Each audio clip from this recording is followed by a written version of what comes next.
Hello everyone, welcome to our ninth episode of the DevStandup, and today our guest speaker is Stefano Magni. He's a senior front-end engineer, passionate about the product quality, developer experience, and mentoring, with a background in games, apps, responsive sites, and large React TypeScript code bases. He now focuses on design systems and loves sharing the knowledge through writing, speaking, and teaching front-end testing as well. So about his topic, basically at Preply, they are measuring the success of their design system and starting with the design system's visual coverage and OSS library that tracks the component usage directly on the user's devices, like RUM for design systems. He will also share how it works and what's the next in his journey. So without wasting any time, I would like to hand over the microphone to Stefano and he can start his presentation. Okay, Thank you so much. here you are. Thank you so much. Hello, hello, and thanks for having me today. So, let me share my screen. So, you already introduced myself. I have just a couple links that I can share with you all. Okay, so I'm Stefano. I'm a senior front-end engineer. I live in Italy, and as you said, I've always worked on the front end. So I started working with Flash for who is old like me, and then I moved all my front-end experience to the web platform. I worked for a long time in a web agency, and then I moved to the product development. Worked for some startups, and then started working on very big React and TypeScript code bases. I also love to share my knowledge. I write articles, I talk at conferences, and I teach about front-end testing methodologies.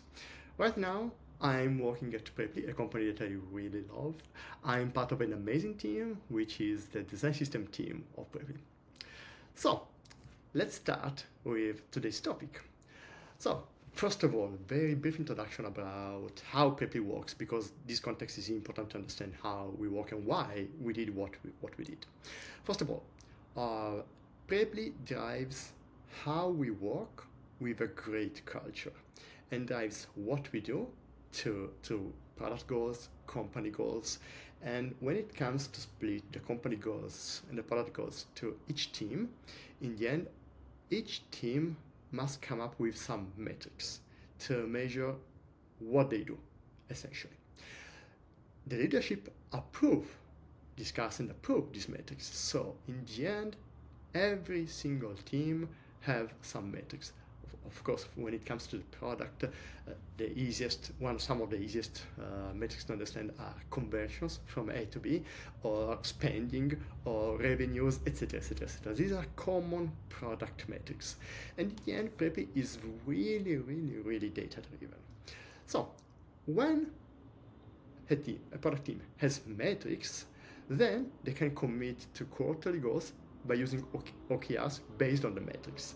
Like, for example, this quarter we want to improve conversions from A to B by 5%. This is, for example, a specific team's goal for this quarter. And it's very different from the idea of let's implement something, let's ship something. They commit to improve a metric, which means that if they push something to production and the metric doesn't improve, they iterate. They constantly work until they reach the OKR. This is valid for product teams, but what about platform teams? The design system team is a platform team in the end. So for us, it's impossible to speak in terms of conversions, revenues. So I mean, we do a lot of things, but we can't speak with product metrics. So that's why we started digging into what it means to track the success of a design system. What are the metrics that we can identify to come up on a quarterly basis with some OKRs, with some goals for that quarter? So, when it comes to design system, the easiest metric we can think of is static analysis, which means analyzing how, for example, design system assets like components and tokens are used in a code base.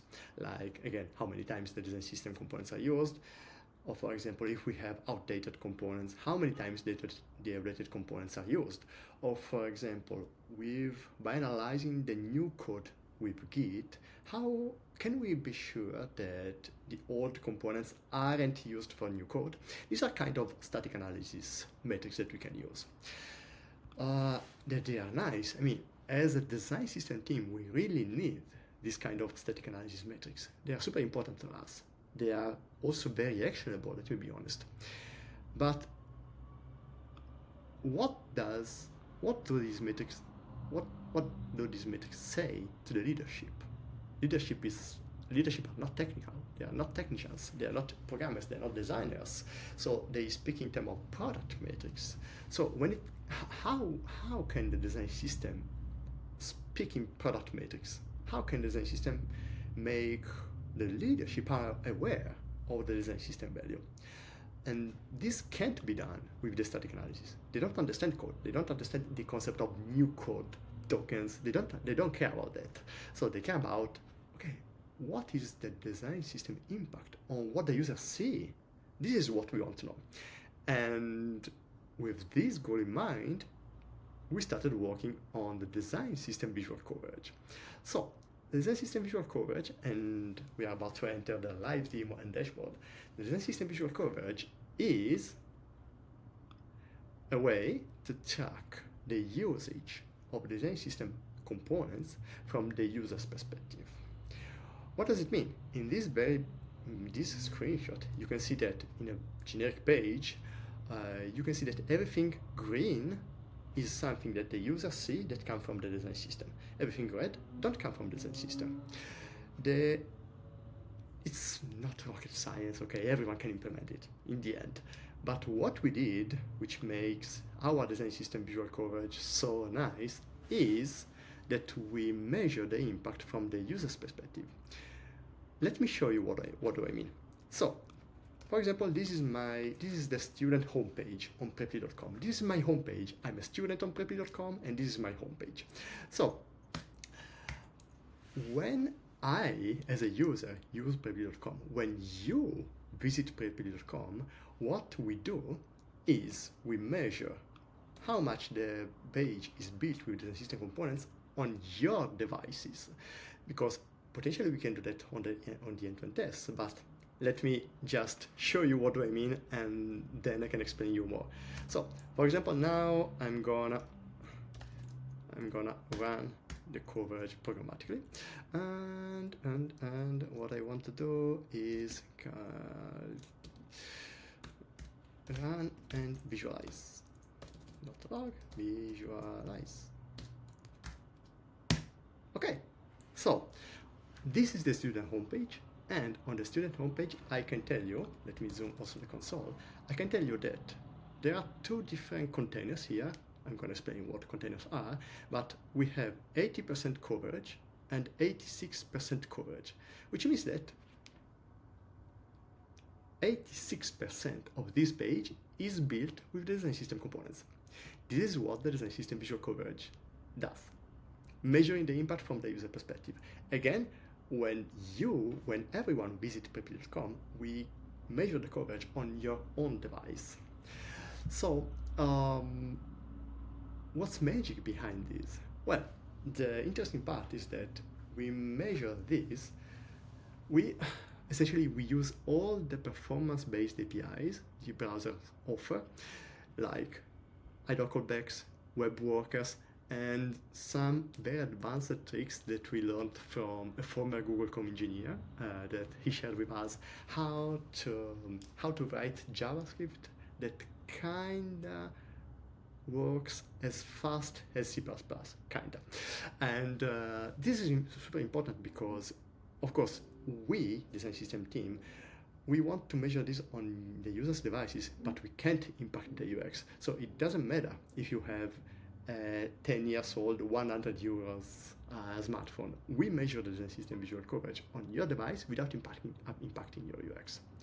And I can also visualize a bit slowly what it does. So I'm artificially slowing down the visual coverage process. So essentially it scans every HTML element of the page, and it reads if it's a design system component or not. But apart from, this library is open source, is beta tested on production. At the moment, we collect something like 300,000 emails per day about the coverage, and then we created a dashboard that I'm going to show you to show all this data. But the real question in the end is still the same. Why have we implemented something so complex with such performance optimizations for the design system? Well, the idea is that, again, we wanted to track something in production, not on the code base. When it comes to track something on the real product, the first choice could have been calculating it on the end-to-end tests. But the reality is that, I don't know you, but most of the times end-to-end tests, especially if they have been added later on in the product lifecycle, it happens that they cover 5, 10, 20% of the whole product. So we don't have data about the whole product, only about a small percentage of the product. Then, of course, we could have asked our product teams to integrate this script in the end-to-end tests, or eventually to write more end-to-end tests just for the sake of counting the design system visual coverage. But I don't know if you have ever worked in a platform team. You always depend on product teams. Whenever you do, your initiatives always depend on them, but they have product priorities. They are always busy. Most of the times they don't have time for you in the end and for your initiatives.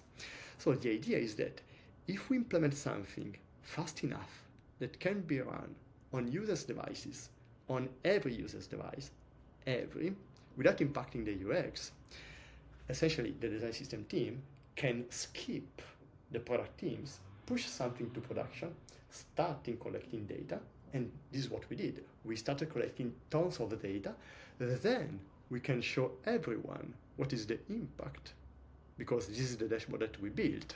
And I can tell you, for example, that on average, 75% of the web product is built with the design system components. At the moment, 42% of the React Native application is built with design system components. And I can tell you how every team is going. I can tell you how they are going compared to the last month. I can give you the details about the pages that we filter out from this team.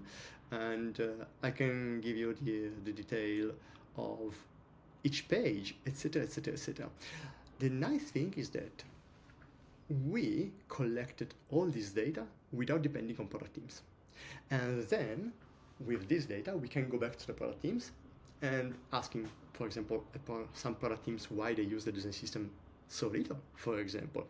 Even if, let me be honest, the idea behind the design system visual coverage is not to reward or to punish teams. It's more about getting feedback about how we, design system team, are doing. What do I mean? For example, look at this team. The AI product team is using the design system just for 27% of the UI. Well, this is not their problem. I mean, it's not this team that doesn't want to use the design system. It's different.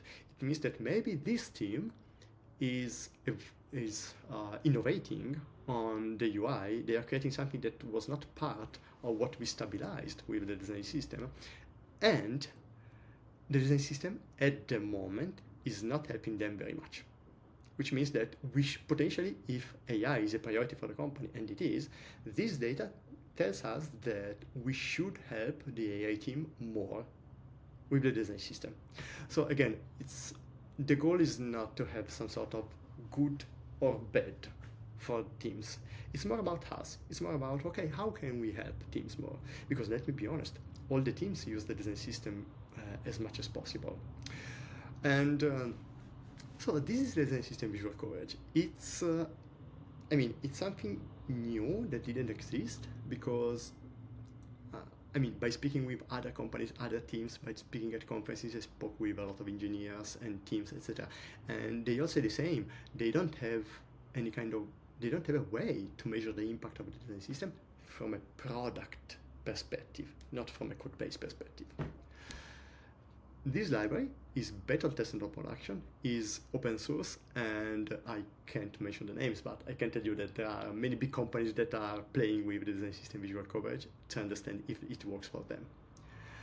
Then, the nice thing is that I don't want only to, let me say, share what we did and to promote our own library, but we have been using the design system visual coverage in production for more than a year now, so I can tell you what are the pros and what are the cons of the design system visual coverage.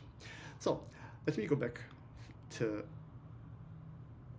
my presentation. So the pros. Again, it's measured on users' devices, so it's a real product metric. It weighs pages popularity. What does it mean? The numbers that I showed you, the pages that are more visited, they send more events to our server, and which means that on the average they count more compared to another page. So the home page that is visited a million times compared to the settings page, which is visited, I don't know, 100 times a day, counts more.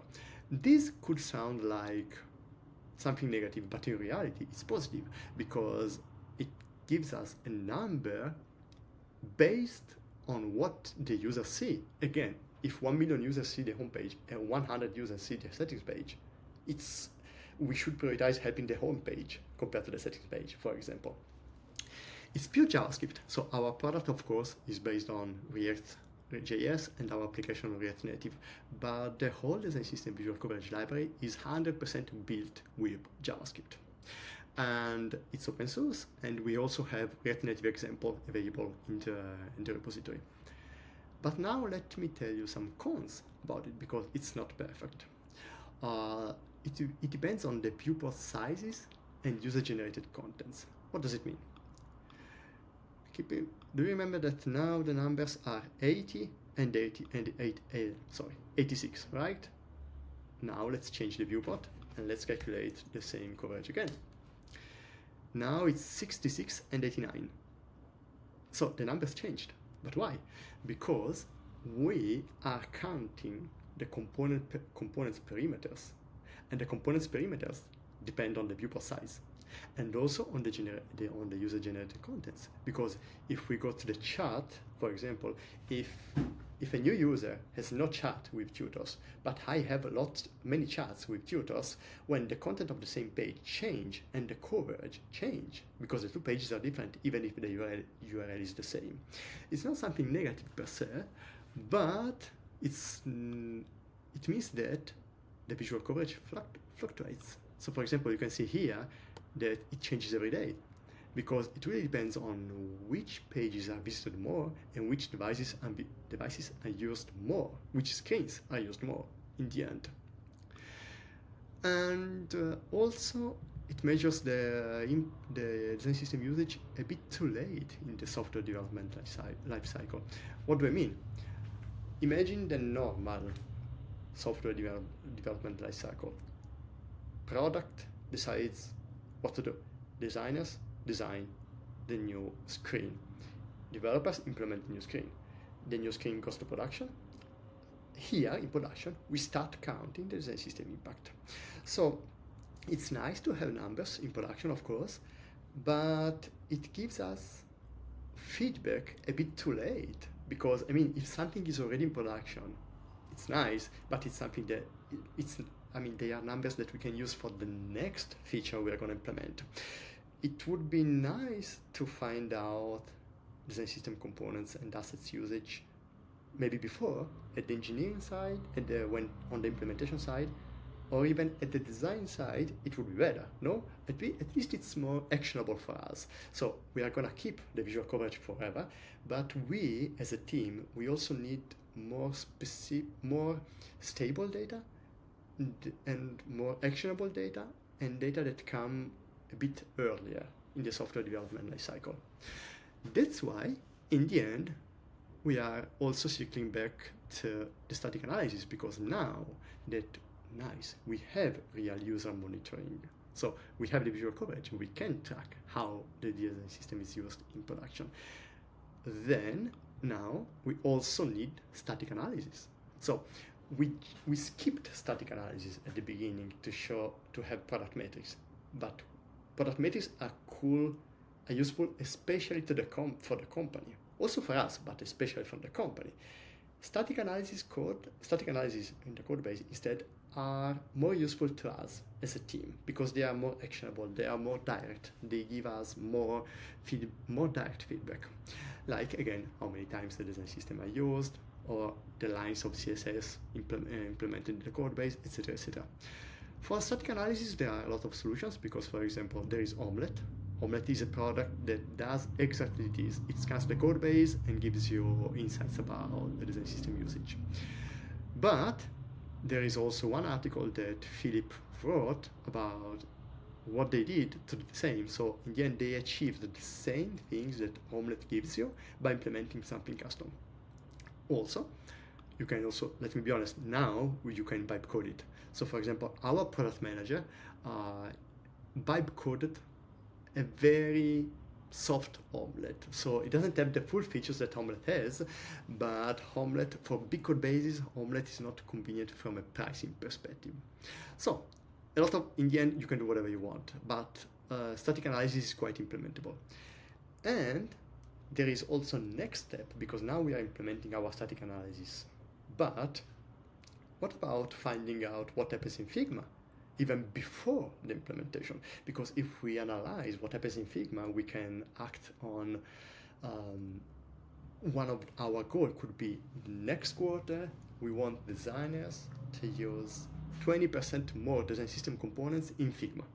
Again, it's not a metric for them. It's not about, hey, you designer are doing bad. No, it's not about that. It's about us. It's about, okay, it doesn't matter if the initial number is 10% or 50%, because again, there's no good or bad. But from the initial number, we can commit to increase the initial number from 10 to 20 or from 50 to 60, for example.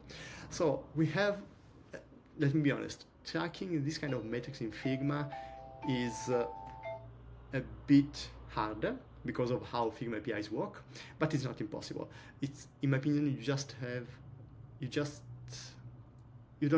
don't have to go crazy with what you track in Figma. So our idea is not to track everything in Figma, just a very rough number that give us something stable that we can use to come up with OKRs for the next quarter, for example. Some resources. Okay, this is the design system visual coverage with all the code. There are examples and guides about how to implement to incorporate it in your product, because let me be honest, working on this project took a lot of time. I'm not joking that I took 6 months to implement it. Not 6 months full time, but from implementing it, pushing it to production, creating a dashboard, working with teams, because we also had a company-wide initiative to increase the design system visual coverage. So working with teams to validate the design system visual coverage itself, better testing it in production, etc., etc., etc., required a lot of time. With the repository, we are sharing everything. So you can download it from NPM, you can use it, because 99% of the design system visual coverage is generic, and 1% is our pre-built configuration, so how we detect our own components in production. Also, I shared a long I wrote 2 very lengthy articles on Medium about why and how we implemented the design system visual coverage, and the second one is about the implementation details. So all the performance optimizations are listed in this article.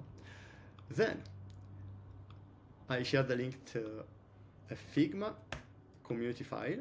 I don't know why it doesn't open, but essentially at this URL you can find a Figma file with many more links about what other companies are doing for the same topic. Because, okay, here you can find links about, you can find links about the same articles, the repository, and other interesting articles about what other teams are doing. For example, I know that also Uber implemented something similar, even if they had a different goal. And last but not least, a link to our careers page because we are always hiring. And that's it. So let me know if you have questions now. It was really interesting, like in my opinion, because this kind of concept is really new for me. I haven't heard about this before. Yeah. It was really interesting just having this practical, like this analysis, like how you did. But of course, like also one thing is that I saw your this Medium blog about like how you set up all this everything in design system. I would really like to have next sessions, like you can also show us like in as a demo, like how we can build these systems for our applications as well. Maybe we could meet again Yeah. when we also have the static analysis, because I think that it's the next step and it could be another interesting discussion. So when we have the static analysis and we are using it, let's speak again. Yeah, perfect. So now I'm gonna give this microphone to Atakan, like he can ask some questions and then I will ask my questions also. Yeah. So, yeah, firstly, it was very interesting system. I just had a question about like the measurement on the length of the development life cycle. Yeah. So, do you think like having a live A/B testing might get over that issue, or? Potentially yes. I mean, for example, I can mention also, this is a valid example. I can also mention another example which some companies have. For example, one of the metrics for the system is how much time we save to developers and designers, for example. And this is another interesting metric because it's directly translatable to money in the end.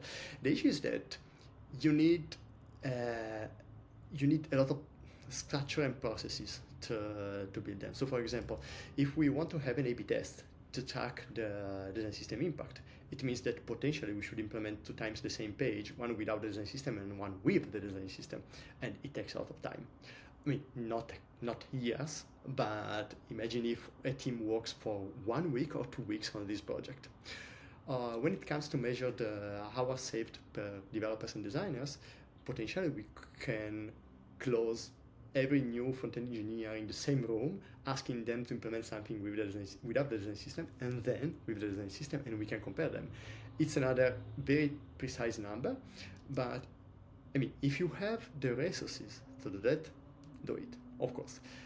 I'm not sure about the return of investment because, for example, what we did internally is we asked the developers and designers how many hours we saved them.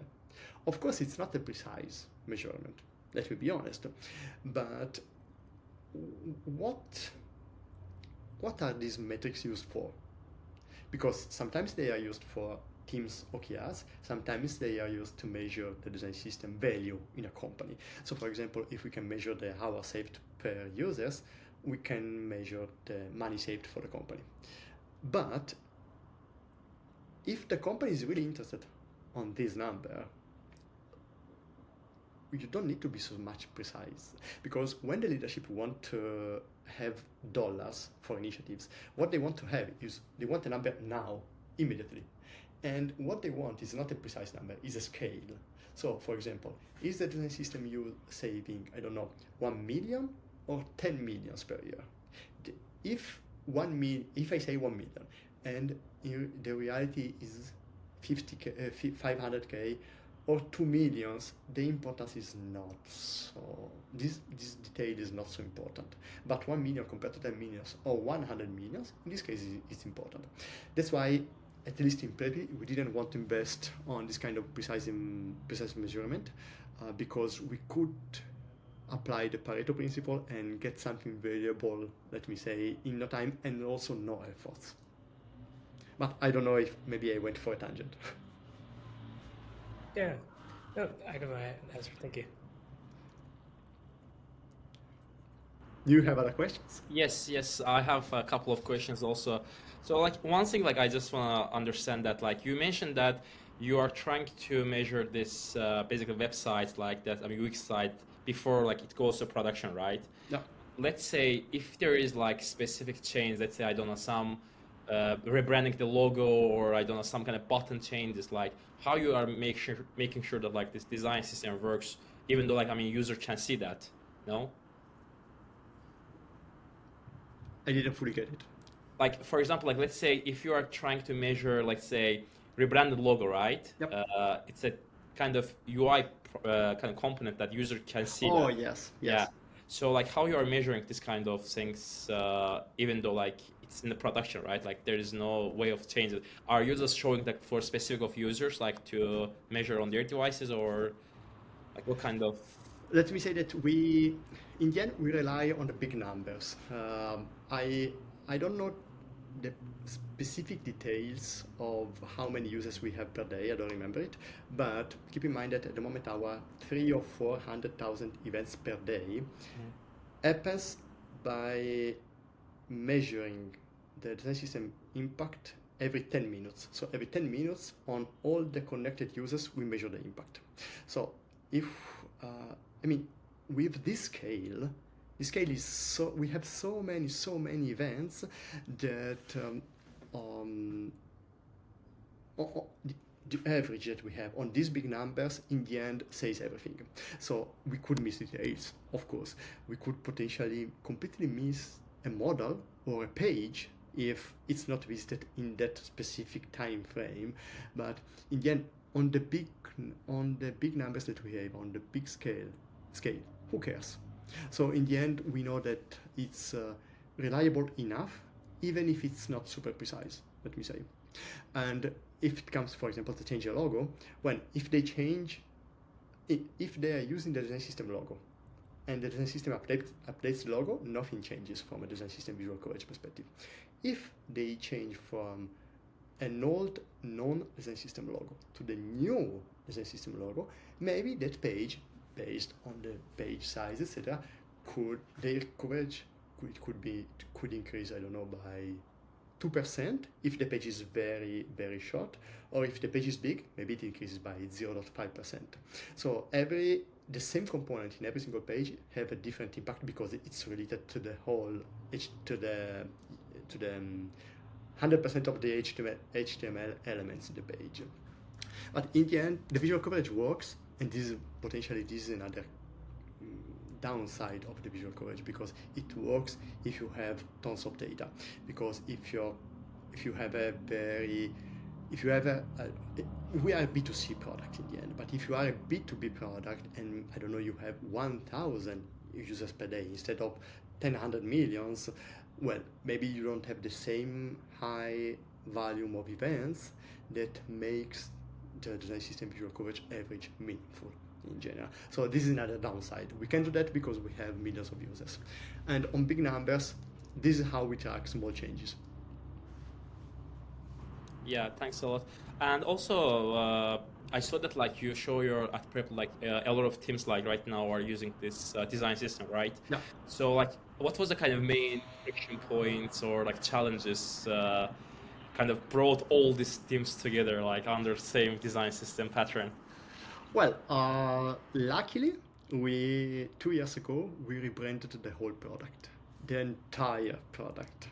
And the design system was organically used by teams, of course, but we doubled the usage of the design system thanks to the rebrand.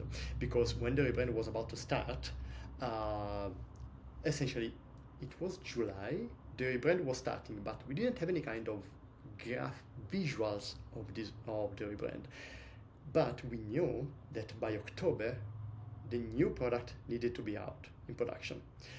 What we asked all the teams is, hey, now that we don't have the visuals yet, please migrate everything to design system components and assets. Migrate everything you can to the design system, because don't worry, we are gonna upgrade the design system with the new brand.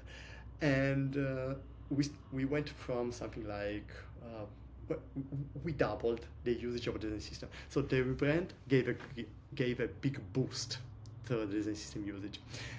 And not only the rebrand. The rebrand is here at Preppy. It was a sort of start of a new era, because it's not just about changing colors, but we rebranded everything. We changed our culture.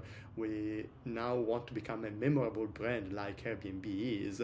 So it's a very different level compared to before, when we needed to find a space in the market. And so the rebrand was key for the design system. At that point, we didn't have to push teams to use the design system, because they knew the advantages they could have had by using it. So they simply started using it, and now they use it for everything. Yeah, okay, that's great. Yeah, I think that was it on my side. Atakan, do you have any questions to ask? Okay.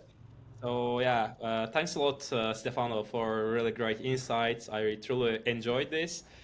And guys, I hope like it was also interesting for the people like who would like to also implement such system in their work, in their like business.